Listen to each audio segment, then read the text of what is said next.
Hey, good morning, everyone. It's time for week 5 and the Vikings versus the Cleveland Browns in London, UK. I know it's early. Hope a lot of you guys have set your alarm clocks and you're up and able to watch this. But your Minnesota Vikings going against Cleveland Browns pregame show. I'm battling a little bit of a cold. Kind of been dealing with it all week, but trying to push through it. I do want to go ahead and give a shout out to our sponsors. I know That's Badass Wood Art is doing a giveaway today too. So if you go to their X and they're on their social media, they're doing a cool giveaway. If you follow them, retweet them, make sure that you go do that. They're doing a cool giveaway. But That's Badass Wood Art on X. Just go ahead and search them for that handle. But if you do any purchase on their website, go ahead and use that code VC15 and receive 15% off.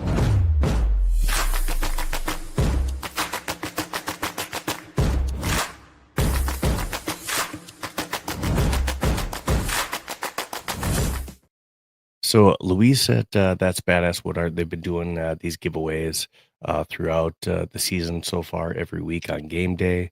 Again, check out their social media. Try to get on that, and maybe you could be one of those lucky winners to win one of those cool um, art giveaways that he's doing. But again, use code VC15. Want to go ahead and also give a shout out to SeatGeek.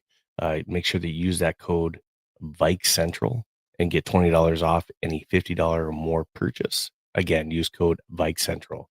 That's eligible for all NFL tickets, any concerts or events that you want to use with SeatGeek. We will go ahead and jump into this now with the different keys to the game that we want to just kind of break down. Um, it is interesting to just point out the the amount of injuries that we've had this year is, typically, every season you're going to see injuries, but we've had all of ours front loaded uh, uh, on the on the beginning of our schedule. Now, luckily, we have a bye week. Hopefully, we can get healthy through all this, but obviously, that is having an impact on these early schedule games and will again this week. So, as we jump into the different keys of the game, I want to go ahead and point out obviously the Browns defensive front. Miles Garrett and company comes to town.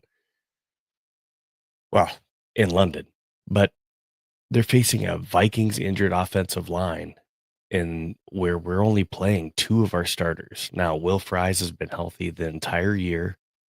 Luckily, we have Christian Darrisaw back, but at left guard, we're struggling there to where we're starting Joe Huber, and he's getting his very first start at left guard. Now, we feel confident in him. We've had a lot of good things to say about him from the front office and from Kevin O'Connell. So he's getting some high praise, but again, he's still going in his first um, start versus a very veteran and very good Cleveland Browns defensive line. Now at center, we have Blake Brandell, who has never really, um, other than in practice, he's never played center in a game. So he's having to play center because we have injuries to Ryan Kelly, which, I hope he's getting better. I seriously do. It's unfortunate. He's had 5 concussions now in his career, 2 this season. Um, is this the end of his career? I don't know. I don't know. That's a lot of concussions to have. That's something that obviously him and doctors will have to evaluate and make that decision. Um, I really do think that the Vikings are going to have to scour free agency and then also possibly maybe even look at some different trades to try to get a veteran center in here. We also don't have Michael Jurgens today as well. He's not playing in this game. So again, we hope that not only can Blake Brandell play well at center, but hopefully stay healthy throughout the game. We are really hurting on the offensive line. We did sign Matt Waletzko. Um, he was with the Dallas Cowboys. We had to fly him over to London. So again, we're hurting on the offensive line front. I mentioned at right guard, we have Will Fries, who's been the only healthy offensive lineman. Um, for these 5 games. And then, at right tackle, because we don't have Brian O'Neill and, unfortunately, we don't know if we're going to get him back after the bye. We're gonna have to start Justin School, who's also had some injury issues. So Justin School gets that start. I would expect that Walter Rouse is going to be that next man up. If we do have some kind of injury on the offensive line, where he may be asked to fill in at various positions if needed. So we're definitely banged up. We're going against a very tough Browns defensive front, and when you take a look at the Cleveland Browns and their depth chart, they have on their defensive line, we know about Myles Garrett. He's an absolute monster, a beast, behemoth, on the defensive end, side of the ball. So, obviously, he's gonna be coming at us all day. He's gonna try to take advantage of matchups. So, I don't expect him to just keep going at Christian Darrisaw. I do expect him to, move around and, maybe take advantage, of that right side of the line with Justin School.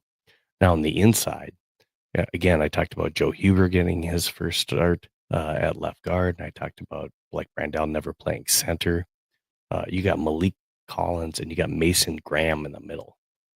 Those are two really good inside defensive linemen.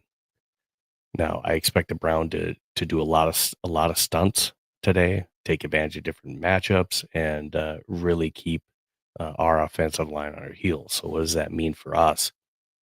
Obviously, that could limit what we are able to do on the run game, in our offensive rhythm. So in order to do that, obviously we're going to have a different.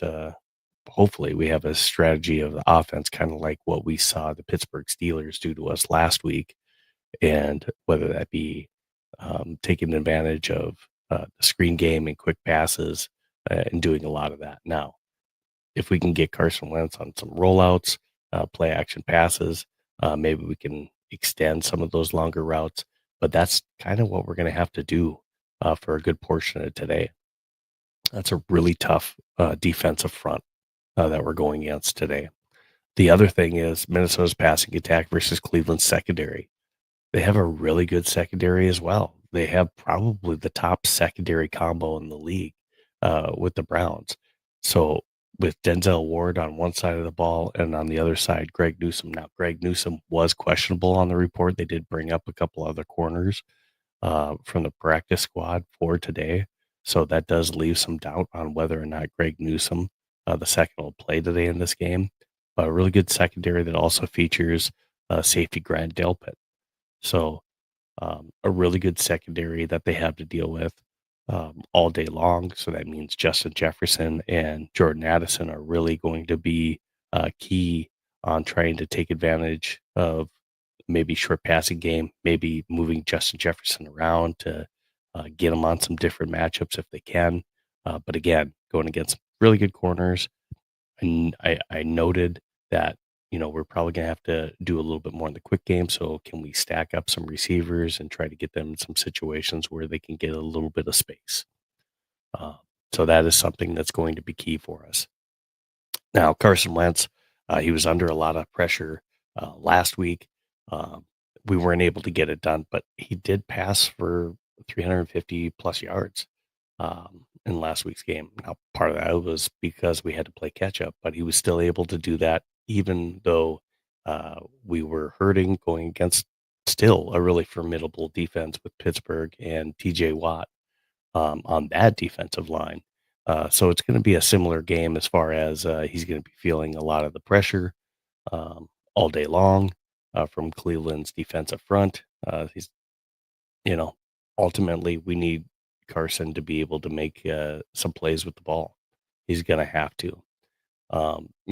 It's just an added plus if we can get Jordan Mason going with that running game. But again, it's a really tough defense. They have good with Carson Schwessinger on their linebacking core and Devin Bush for the Cleveland Browns. Um, they don't have, I'm not saying they don't have weaknesses, but they're not exactly really soft anywhere on their defense. It's just a really solid defense. Now, the Detroit Lions were able to put 34 points on them last week. Is there stuff that we can take away that the Lions were successful in, that we can also do? Now we just have to also think that, we don't have that offensive line that's going to be able to hold up in the pocket as long as we typically would. So again, that's where strategy and what Kevin O'Connell's trying to do with this offense is going to matter. And if we're not having success, is he able to adjust quick enough? Can the Vikings delimit Quinshon Judkins is another question. So the Vikings defense has had a lot of trouble lately, especially when you look at the last couple of weeks, whether it be Bijan Robinson that we had trouble stopping, whether it be even just last week with Kenneth Gainwell. Kenneth Gainwell almost had 100 yards rushing and a couple touchdowns against us. Quinshon Judkins is a really capable running back, and he's not just a uh, running tailback. He's able to catch the ball out of the backfield and hurt you in the pass game as well. Now, with going into this game, it's going to be crucial facing a rookie quarterback that we're able to limit Quinshon Judkins and make Dylan Gabriel be able to beat us. Moving on to number 4, that rookie quarterback, Dylan Gabriel. Okay, we have been hurt by running quarterbacks so far this year. We've seen them be able to have success in extending plays and extending drives, being able to run with the ball and escape the pocket. So we need to make sure that we close up those holes. But Dylan Gabriel is absolutely capable of running with the ball and tucking in and running it. So we're not facing Joe Flacco. Joe Flacco, it was a stagnant offense. So the Cleveland Browns are hoping that they can plug in Dylan Gabriel and provide some sort of a spark. Now, Flores' defense, on paper, this isn't ideal probably for the Browns and putting Dylan Gabriel in there to face a Minnesota defense because we do have a good defense, but we do need to shore up of the run game and then being able to contain a running quarterback. If we can do that, we will be able to have some success against the Cleveland Browns. Their offensive line is not one of the best in the league. So can we take advantage of that? Yes, no Andrew Van Ginkel in this game. We need Dallas Turner to be good. We need Jonathan Grenard to get the pressure as well too, and then win with our inside defensive front.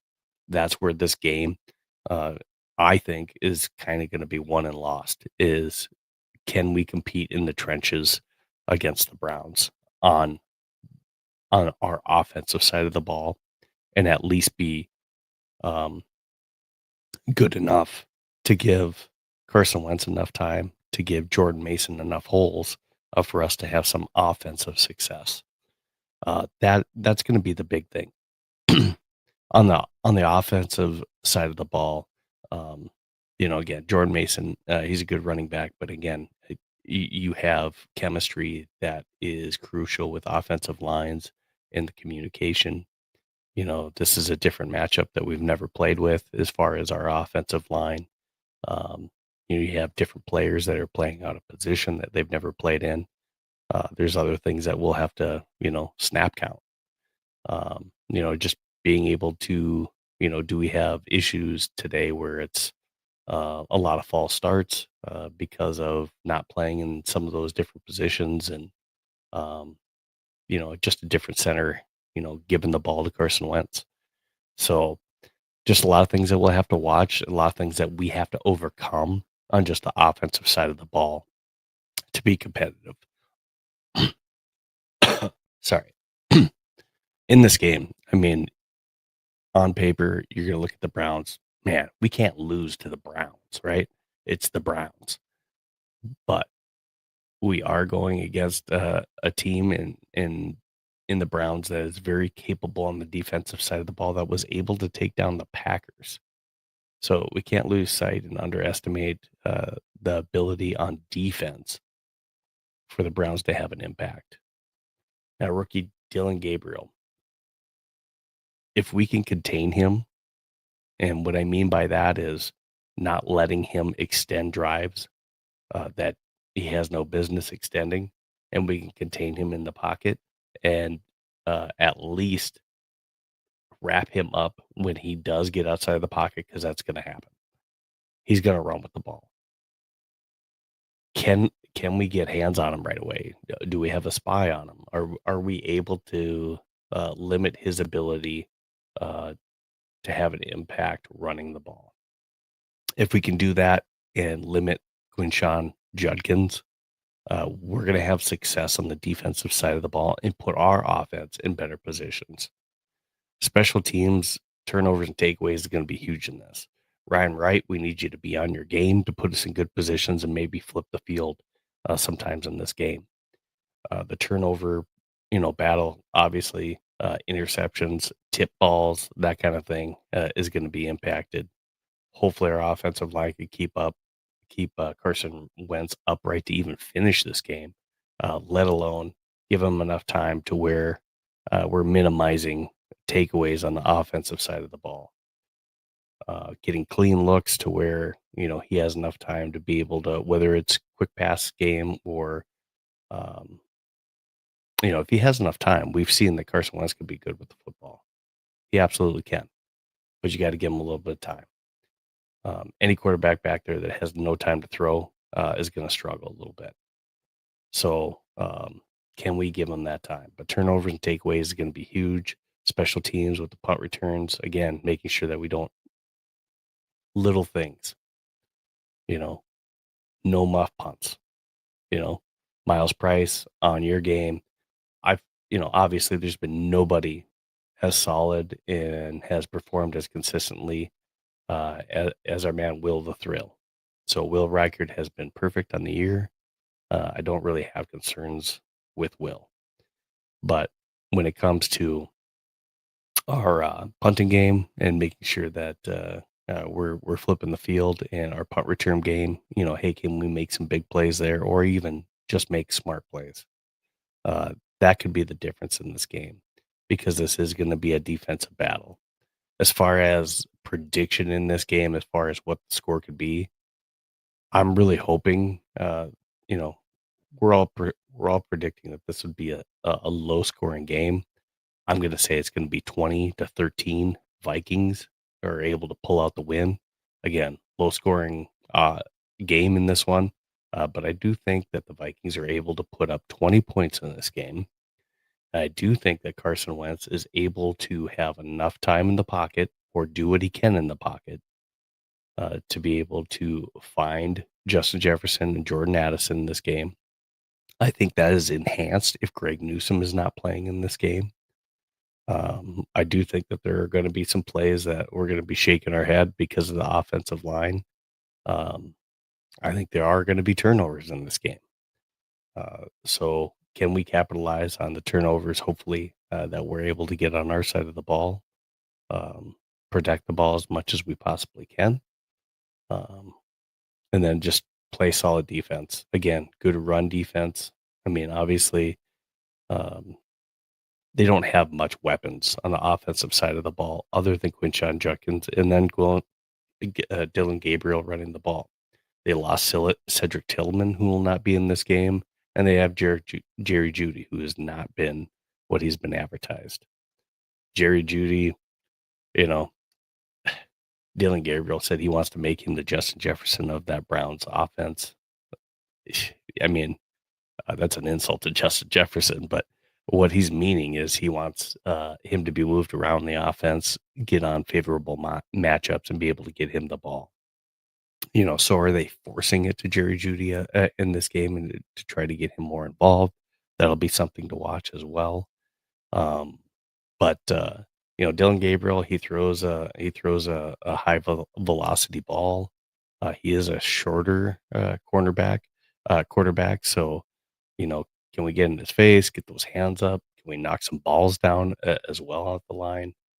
That's also something. But I expect them to roll him out of the pocket a lot. Maybe some play action stuff. And again, he's gonna, if he gets the opportunity, I do see him taking off and running. It'll be interesting to see if Dylan Gabriel is playing under center or if he's playing more out of the shotgun. So, do they change this offense up a little bit to better fit maybe what Dylan Gabriel did while he was at Oregon? And then how do we adjust to that? Because we haven't seen Dylan Gabriel really play, and this will be a different look as far as preparing for the Browns, um, with Dylan Gabriel at the helm instead of Joe Flacco. Obviously, a lot more mobile, but um, make sure that you join us after the game as well too. We'll kind of break down the post game. I'm rooting for the Vikings hard in this one to come away with a win before we go into our bye week. Because again, we got the Eagles, we got the Lions, Chargers, Ravens uh, in our next 4 games. I can't stress this enough. This is a must-win game for the Vikings if we want to be competitive for this season. So you have to go into London and beat the Browns. So 2013. That's my prediction. I do want to make sure to give another shout out to one of our other sponsors, Homage. Go ahead and use that code homage.sjv.io/Vikings to make sure that one of the ways that you can support us and get nice, um, comfortable shirts that have, the graphics that they put on those shirts, whether it be your NFL, MLB, different sports teams, retro video games. They're just comfortable shirts that are great to wear and they look good.